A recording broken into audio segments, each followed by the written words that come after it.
পরিশুদ্ধ অন্তর লাভের 4টি কার্যকর উপায়। মানুষের জীবনের সবচেয়ে সূক্ষ্ম অথচ সবচেয়ে গুরুত্বপূর্ণ অংশ হল অন্তর। বাহ্যিক আচরণ, কথা ও কর্ম সবকিছুর নিয়ন্ত্রণ কেন্দ্র এই হৃদয় বা কাল্ব। তাই ইসলামে আত্মশুদ্ধির মূল আলোচনাও আবর্তিত হয় অন্তর বা কালবকে ঘিরে। কোরআনুল কারিমে ঘোষণা করা হয়েছে, সেদিন ধনসম্পদ ও সন্তানসন্ততি কোনো উপকারে আসবে না, কেবল সেই সফল হবে যে আল্লাহর কাছে আসবে পরিশুদ্ধ অন্তর নিয়ে। সূরা শুআরা আয়াত ৮৮-৮৯। এই পরিশুদ্ধ অন্তর কিভাবে গড়ে ওঠে তা নিয়ে ইমাম ইবনুল কাইয়িম রহমাতুল্লাহ আলাইহি তাঁর বিখ্যাত গ্রন্থ আল ফাওয়াইদে গভীর ও হৃদয়স্পর্শী কিছু উপমা দিয়েছেন। প্রথমত তিনি বলেন, অন্তরও অসুস্থ হয়, যেমন দেহ অসুস্থ হয়, আর এর আরোগ্য হল তাওবা ও আত্মসংযমে। গুনাহ মানুষের হৃদয়ে অন্ধকার সৃষ্টি করে।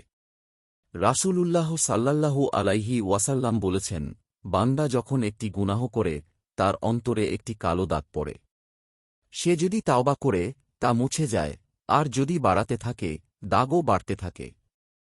তিরমিজি হাদিস ৩৩৩৪। ইবনুল কাইয়িম ব্যাখ্যা করেন, গুনাহে অভ্যস্ত অন্তর ধীরে ধীরে অসার হয়ে যায়, তাই দ্রুত তাওবা ও নফসকে নিয়ন্ত্রণ করাই এর চিকিৎসা। আল ফাওয়াইদ ডিভিশন ১৪৩। দ্বিতীয়ত তিনি বলেন, অন্তরে মরিচা পড়ে, যেমন আয়নায় মরিচা পড়ে, আর তা ঝকঝকে হয় আল্লাহর জিকরে। কুরআনে এসেছে, বরং তাদের কৃতকর্মই তাদের অন্তরে মরিচা ধরিয়েছে। সূরা আল মুতাফফিফিন আয়াত ১৪।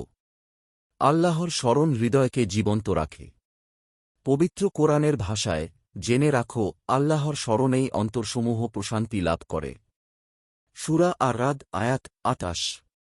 ইমাম ইবন কাসির রহমাতুল্লাহ আলাইহি আয়াতের তাফসিরে বলেন, সত্যিকারের প্রশান্তি ও স্থিরতা আসে আল্লাহর জিকর ও তাঁর প্রতি আস্থার মাধ্যমে। জিকর হৃদয়ের আয়নাকে স্বচ্ছ করে, যাতে হিদায়াতের আলো স্পষ্ট প্রতিফলিত হয়। তৃতীয়ত ইবনুল কাইয়িম বলেন, অন্তর উলঙ্গ হয়ে যায়, যেমন দেহ উলঙ্গ হয়, আর এর সৌন্দর্য হল তাকওয়া। বাহ্যিক পোশাক মানুষকে আড়াল করে, কিন্তু অন্তরের পোশাক হল আল্লাহভীতি। কুরআনে ঘোষণা করা হয়েছে, আর তাকওয়ার পোশাক এটাই শ্রেষ্ঠ। সূরা আল-আরাফ আয়াত ২৬। ইমাম কুরতুবী রহমাতুল্লাহ আলাইহি লিখেছেন, এই লিবাসুত তাকওয়া হল অন্তরের এমন গুণ যা মানুষকে পাপ থেকে রক্ষা করে এবং মর্যাদা দান করে। বাহ্যিক চাকচিক্য নয়, তাকওয়াই অন্তরকে সৌন্দর্যমণ্ডিত করে। চতুর্থত তিনি বলেন, অন্তর ক্ষুধার্ত ও তৃষ্ণার্ত হয়, যেমন দেহ হয়, আর এর খাদ্যপানীয় হল আল্লাহকে জানা, মারিফাত, তাঁর প্রতি ভালোবাসা, মহব্বত, তাঁর ওপর ভরসা, তাওয়াক্কুল, তাঁর দিকে প্রত্যাবর্তন, ইনাবা, এবং তাঁর ইবাদতে নিবেদিত থাকা। পবিত্র কোরআনে মহান আল্লাহ বলেন, যারা ঈমান এনেছে তারা আল্লাহকে সর্বাধিক ভালোবাসে। সূরা আল-বাকারা আয়াত ১৬৫। আবার তিনি বলেন, আর যে আল্লাহর ওপর ভরসা করে তাঁর জন্য তিনিই যথেষ্ট। সূরা আত-তালাক আয়াত ৩। ইমাম ইবনুল কাইয়িম তাঁর অন্য গ্রন্থ মাদারিজুস সালিকিনে উল্লেখ করেন, হৃদয়ের প্রকৃত জীবন হল আল্লাহর পরিচয় ও প্রেমে নিবিষ্ট থাকা, এছাড়া অন্তর অপূর্ণ ও অশান্ত থাকে। আল ফাওয়াইদ ডিভিশন ১৪৩। এই ৪টি উপমা আমাদের শেখায় যে, হৃদয়ের যত্ন নেওয়া ঈমানের অপরিহার্য অংশ। আমরা শরীরের অসুখে চিকিৎসা করি, আয়না ময়লা হলে পরিষ্কার করি, ক্ষুধাতৃষ্ণা পেলে খাবার খুঁজি, কিন্তু অন্তরের অসুখ, মরিচা ও ক্ষুধার কথা কতটা ভাবি? অথচ কিয়ামতের দিনে আল্লাহর কাছে মূল্যায়িত হবে এই অন্তরই।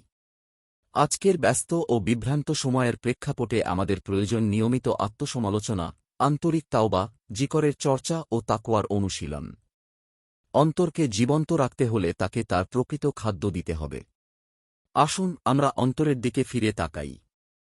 দেহের যত্ন যেমন নিই, তার চেয়ে বেশি যত্ন নিই হৃদয়ের। হয়তো এই ছোট্ট সচেতনতাই আমাদের জীবনের দিক পাল্টে দিতে পারে, আর অন্তরকে আল্লাহর নিকট গ্রহণযোগ্য করে তুলতে পারে। মহান আল্লাহ আমাদের সকলকে সহিহ বুঝ ও আমল করার তৌফিক দান করুন। লেখক, প্রাবন্ধিক ও অনুবাদক। নিয়মিত ইসলামিক এবং স্বাস্থ্য বিষয়ক ভিডিও পেতে লাইক, কমেন্ট, ফলো এবং চ্যানেলটি সাবস্ক্রাইব করে পাশে থাকবেন। মহান আল্লাহ আপনাকে উত্তম যা যা দান করুক। আমিন।